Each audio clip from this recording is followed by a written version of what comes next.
இங்கே வாங்க. அரசியல் ஒரு பக்கம் கிடக்கட்டும், இது ஒரு பக்கம் கிடக்கட்டும்.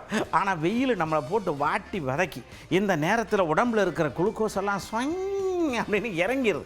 இந்த நேரத்தில் இந்த குளுக்கோஸ் இறங்காமல் இருக்கணும்னா என்ன செய்யணும், என்ன சாப்பிட்ணும், என்ன கீரை எடுத்துக்கிறணும், எதை எடுத்துக்கிறணும், மடமடன்னு சொல்லுங்களேன் அப்படின்னு கேட்டால் பாட்டி வைத்தியம் மாதிரி பேசிக்கிட்டே இருக்காங்க மக்கள். இப்போ வந்து பயங்கரமான வெயில் காலம். இந்த வெயில் காலத்தில் பார்த்தீங்கன்னா நிறைய தண்ணி குடிக்கணும். குறிப்பாக 8லேருந்து 10 டம்ளர் தண்ணி குடிக்கணும். குழந்தைகளை நம்ம வந்து இந்த டைம் ரொம்ப கேர் பண்ணி பார்த்துக்கணும்.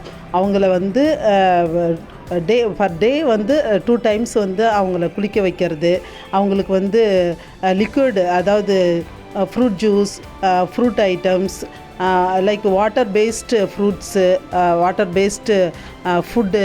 ஸோ வி ஹவ் அது வேஸ்ட்டு வந்து நம்ம வந்து கொடுக்கணும். கீரை வகைகள் வந்து பொன்னாங்கண்ணி, மணத்தக்காளி, சிறுகீரை, இந்த மாதிரி கீரைகள்லாம் எடுத்துக்கிட்டால் நல்ல உடம்புக்கு குளிர்ச்சியாக தரும். பசலைக்கீரை, மணத்தக்காளி கீரை இதெல்லாம் சாப்பிட்டோன்னா அக்னீஸ் நிறையா இருக்காது. அது மட்டும் இல்லாமல் வாய்க்குள்ளே கொப்பளம் வரும், அந்த மாதிரி ப்ராப்ளம்ஸ் எதுவுமே இருக்காது.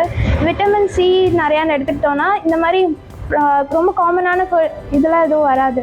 காய்கறிகள்னு எடுத்துக்கிட்டோன்னா வெண்டைக்காய், பூசணிக்காய், வெள்ளரிக்காய், முள்ளங்கி, நூல்கோல், இந்த மாதிரி காய்கறிகள்லாம் நீர்ச்சத்துள்ள காய்கறிகள், உடம்புக்கு தேவையான நீர் கிடைக்கிறதுக்கு நம்ம காய்கறி மூலமாக எடுத்துக்கிறது ரொம்ப நல்லது. நீர் நிறைந்த அந்த பழ வகைகள் எல்லாம் எடுத்துக்கலாம். தர்பூசணி, புடலங்காய், சுரைக்காய், அந்த மாதிரி காய்கறிகள்லாம் எடுத்துக்கலாம். கீரைலாம் கீரையும் சேர்த்துலாங்க. நீராகாரம் அதிகம் எடுத்துக்கணும்.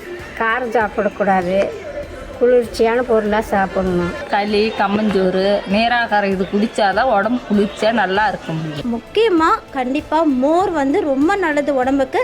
ஸோ மறந்துடாதீங்க. ஏன்னா இந்த வெயில வந்து நம்ம பாதுகாத்துக்கணும்னா சாப்பாடு ரொம்ப ரொம்ப முக்கியம். என்ன உணவு எடுத்துக்கக்கூடாது அப்படின்னா இந்த ஆயிலில் ஃப்ரை பண்ண ஐட்டம், அப்புறம் ரொம்ப அந்த காரம் அதிகமாக போட்டு சாப்பிட்ற உணவுகள்லாம் தவிர்க்கலாம். நம்ம தவிர்க்க வேண்டிய காய்கறிலாம் முக்கியமாக பார்த்தா கத்திரிக்காய் சேர்க்கக்கூடாது. அது ஸ்கின் அலர்ஜி அதிகமாக ஆகிறதுனால கத்திரிக்காய் தவிர்த்துக்கலாம். உருளைக்கிழங்கு, சேனக்கிழங்கு, அப்புறம் பச்சை மிளகாய், காரமெல்லாம் கொஞ்சம் கம்மியாக சேர்த்துக்கணும். புளிச்ச கீரை அதிகமாக சாப்பிடக்கூடாது. சாப்பிட்டாவே தண்ணி தான் இருக்கும்.